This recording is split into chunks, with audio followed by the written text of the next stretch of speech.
जय श्री कृष्ण। आपने बिल्कुल सही सवाल पूछा है।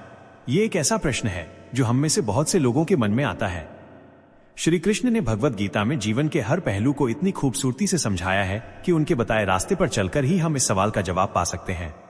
हम अक्सर देखते हैं कि कुछ लोग घंटों मंदिर में बैठते हैं, माला जपते हैं, व्रत रखते हैं, फिर भी उनके चेहरे पर उदासी और मन में अशांति रहती है। आखिर ऐसा क्यों? क्या पूजा पाठ में कोई कमी है या फिर श्री कृष्ण हमें कुछ और सिखाना चाहते हैं? आइए श्री कृष्ण की शिक्षाओं के जरिए इस सवाल का जवाब तलाशते हैं और समझते हैं कि सच्ची भक्ति और सुख का रास्ता क्या है। पूजा पाठ ही सब कुछ नहीं। दोस्तों, सबसे पहले यह समझना जरूरी है कि पूजा पाठ अपने आप में कोई गलत चीज नहीं है। श्री कृष्ण तो खुद कहते हैं, मुझको जो कोई भक्ति और श्रद्धा से एक पत्ता, फूल, फल या जल भी अर्पित करता है, मैं उसे स्वीकार करता हूं। लेकिन फिर सवाल यह है कि अगर पूजा पाठ इतना पवित्र है तो कुछ लोग दुखी क्यों रहते हैं? इसके कुछ कारण हैं जो श्री कृष्ण की शिक्षाओं से हमें मिलते हैं। कर्म करो, फल की इच्छा मत करो। कई बार लोग पूजा पाठ इसलिए करते हैं क्योंकि उन्हें लगता है कि इससे उनकी हर इच्छा पूरी होगी। जैसे अगर मैं 108 बार माला जपूंगा तो मेरी नौकरी लग जाएगी, या अगर मैं ये व्रत रखूंगा तो मेरे सारे दुख दूर हो जाएंगे। श्री कृष्ण गीता में कहते हैं, कर्म करो, फल की इच्छा मत करो। जब हम पूजा को सौदा बना देते हैं तो वो भक्ति नहीं बल्कि एक व्यापार बन जाता है। और जब हमारी इच्छाएं पूरी नहीं होती तो दुख और निराशा आती है। अपने कर्तव्यों का पालन करो। कुछ लोग सोचते हैं कि सिर्फ पूजा पाठ करने से सारी जिम्मेदारियां पूरी हो जाएंगी, लेकिन श्री कृष्ण कहते हैं, कर्म योगी बनो, अपने कर्तव्यों का पालन करो। अगर कोई व्यक्ति घंटों मंदिर में बैठता है लेकिन अपने परिवार, समाज या काम के प्रति उदासीन है तो वो सच्ची भक्ति से दूर है। इससे मन में असंतुलन और दुख पैदा होता है। दिखावे की भक्ति। कई बार लोग पूजा पाठ इसलिए करते हैं ताकि समाज में उनकी छवि अच्छी बने। श्री कृष्ण कहते हैं, जो मन से शुद्ध नहीं वो भक्ति का दिखावा करता है। ऐसी भक्ति मन को शांति नहीं देती क्योंकि उसमें सच्चाई और प्रेम की कमी होती है। डर नहीं, प्रेम ही सच्ची भक्ति है। कुछ लोग भय या अंधविश्वास के कारण पूजा पाठ करते हैं। जैसे अगर मैं ये पूजा नहीं करूंगा तो अनहोनी हो जाएगी। ये भक्ति नहीं बल्कि भय है। श्री कृष्ण कहते हैं, अज्ञान ही दुख का कारण है।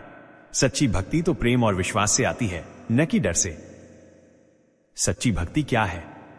दोस्तों, श्री कृष्ण हमें सिखाते हैं कि भक्ति का मतलब है मन, वचन और कर्म से ईश्वर के प्रति समर्पण। लेकिन यह समर्पण सिर्फ मंदिर तक सीमित नहीं है।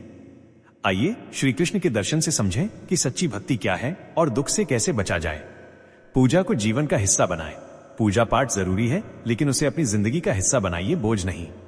उदाहरण के लिए, अगर आप सुबह 10 मिनट माला जपते हैं तो बाकी समय अपने परिवार, काम और समाज के लिए भी निकालिए। पूजा वो नहीं जो आपको दुनिया से काट दे, बल्कि वो जो आपको दुनिया से जोड़े। अपेक्षा रहित प्रेम। सच्ची भक्ति वो है जो प्रेम और श्रद्धा से की जाए, न कि किसी लालच के लिए। जब आप बिना अपेक्षा के पूजा करते हैं तो मन में शांति और संतोष आता है। उदाहरण के लिए, अगर आप मंदिर में दीपक जलाते हैं तो यह सोचकर जलाएं कि यह आपका प्रेम श्री कृष्ण को अर्पित है, न कि यह सोचकर कि इससे आपकी कोई मनोकामना पूरी होगी। कर्तव्यों को भगवान का काम समझें। श्री कृष्ण का कर्मयोग कहता है कि अपने कर्तव्यों को भगवान का काम समझकर करो। अगर आप एक गृहस्थ हैं तो अपने परिवार की देखभाल करना, बच्चों को अच्छे संस्कार देना, समाज की सेवा करना माइनस ये सब भी भक्ति का हिस्सा है।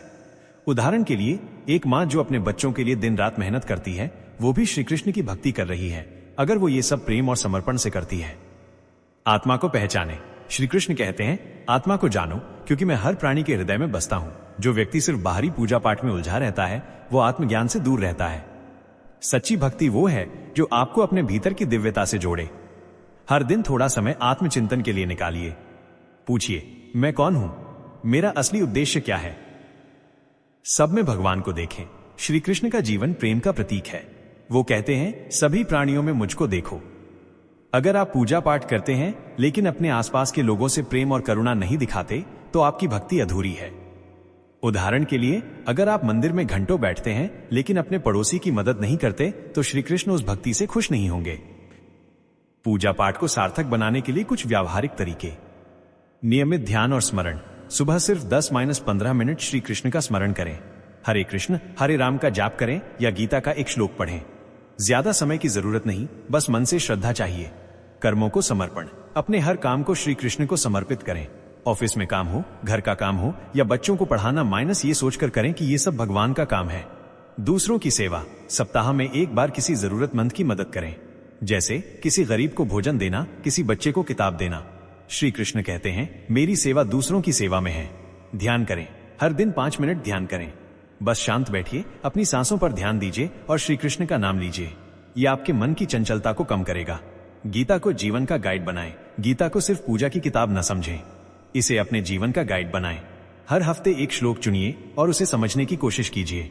क्षमा और प्रेम, अगर कोई आपसे गलती करता है तो उसे माफ करें, और अगर आपसे गलती हो तो माफी मांगे। श्री कृष्ण कहते हैं, क्षमा वीरों का आभूषण है। परिवार के साथ समय बिताएं, घर में श्री कृष्ण की कहानियां सुनाएं, भक्ति भजन बजाएं, परिवार के साथ मिलकर हंसें, बात करें, इससे मन का दुख कम होगा। निष्कर्ष, दोस्तों, श्री कृष्ण हमें सिखाते हैं कि सच्ची भक्ति वो नहीं जो मंदिर में घंटों बैठने से मिलती है। सच्ची भक्ति है माइनस प्रेम, करुणा और कर्म का मेल। ज्यादा पूजा पाठ